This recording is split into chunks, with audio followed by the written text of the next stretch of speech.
Pinakalat na ng Sandatahang Lakas ng Pilipinas ang 329 na sundalo sa buong National Capital Region o NCR upang paghandaan ang May 12 national at local elections upang mapanatili ang kapayapaan at kaayusan sa nasabing rehiyon.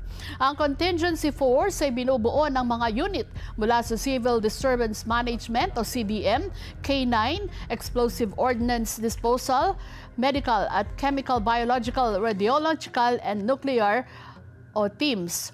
Kabuang 31 assets tulad ng mga military truck at ambulansya ang naka-standby rin para sa anumang contingency. Bukod dito, lahat ng emergency response companies ng hukbong sandatahan o katihan ng Pilipinas ay sinailalim sa Blue Alert status mula May 11 hanggang May 14 upang tumugon sa anumang insidente sa panahon ng halalan.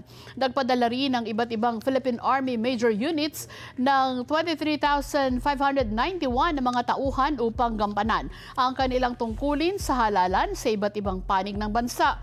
Habang 21,509 naman na karagdagang tauhan ang naka-standby sa alert status noong Mayo 9 ng taong ito.